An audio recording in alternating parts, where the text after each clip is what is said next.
Good afternoon six grade. Hope you are safe and fine. बेटा as you know इस lesson को हम अपनी क्लास में भी रीड कर चुके हैं। आज हम अगेन इस लेसन की रिवीजन करेंगे। Okay, so listen it very carefully. Lesson का नाम है श्लोकः, मीन्स श्लोक। श्लोक एक वचन होता है, श्लोकः बहुवचन मीन्स हम इस लेसन में कई श्लोकों के बारे में पढ़ेंगे। श्लोक हमें मॉरल वैल्यूज़ के बारे में बताते हैं कि हमें अपनी लाइफ में क्या करना चाहिए और किन बातों से बचना चाहिए। Let's read.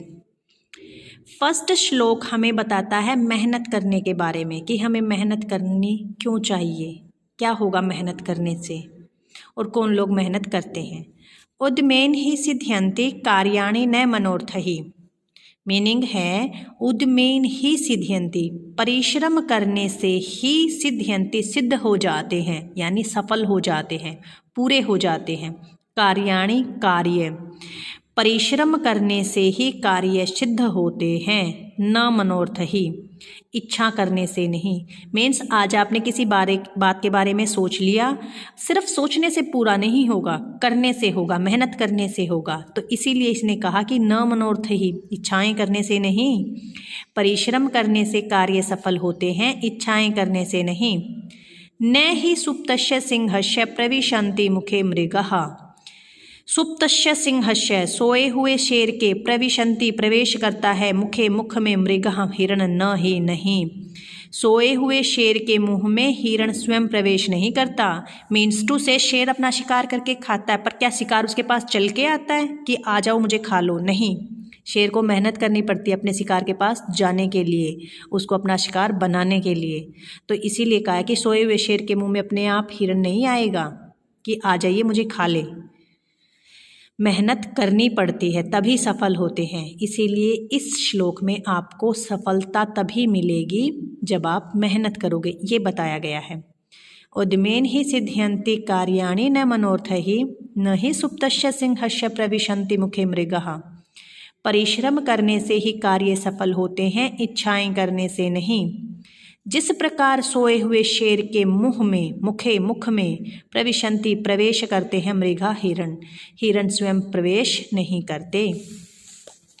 नेक्स्ट देखो, जल बिंदु निपातेन।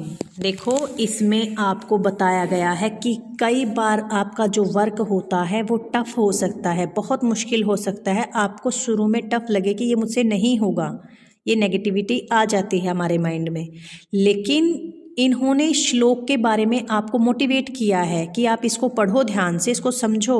जब ये काम हो सकता है तो आप जो सोच रहे हो, आपको जो करना है वो भी टफ नहीं लगेगा आपको। क्या कहा इन्होंने, किस चीज़ का एग्जाम्पल दिया आपको? जल बिंदु निपातेन क्रमशः पूर्यते घटः।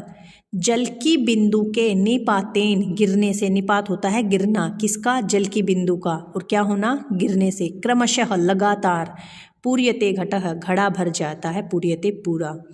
जल की बिंदु के लगातार गिरने से घड़ा भर जाता है। आपने टैप को ऑन किया, ड्रॉप ड्रॉप ड्रॉप, कभी ना कभी तो ऐसा टाइम आएगा कि जब वो बकेट भर जाएगी, और भरेगी ही नहीं, वो गिरना भी शुरू हो जाएगी नीचे।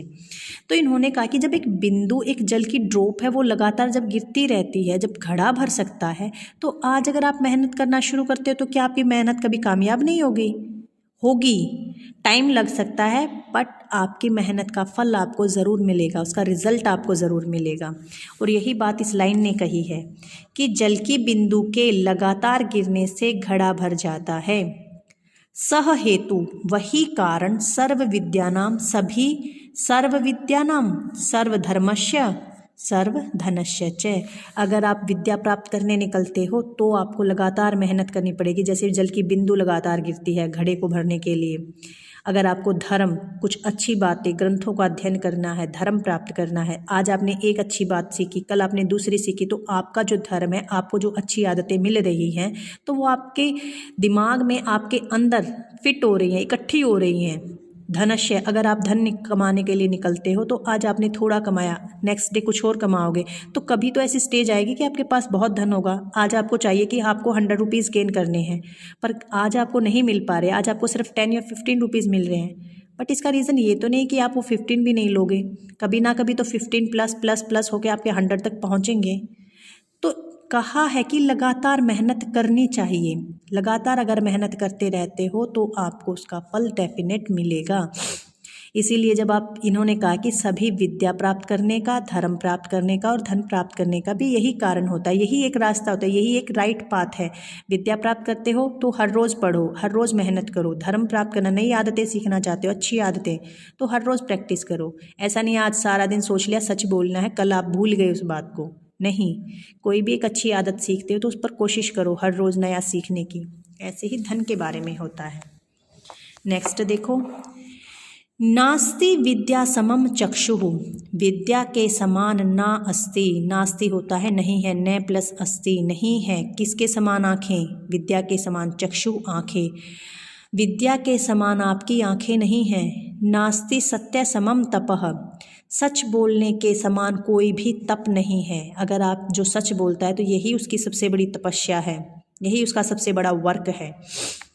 नास्ति राग समम दुखम, किसी भी चीज़ में आसक्ति का हो जाना, लत का हो जाना, जिसको लगाव बोलते हैं, एडिक्शन हो जाना, उससे बड़ा भी कोई दुख नहीं है। नास्ति राग समम, राग के समान। राग होता है आसक्ति का, लत का, किसी बुरी आदत के लग जाने के समान कोई दुख नहीं है। नास्ति त्याग समम सुखम, और त्याग के समान कोई सुख नहीं होता। सेक्रीफाइस करने के समान, जब हम कोई चीज़ सेक्रीफाइस करते हैं दूसरों की भलाई के लिए, तो उससे बड़ा हमें सुख नहीं हो सकता। क्या कहा इन्होंने?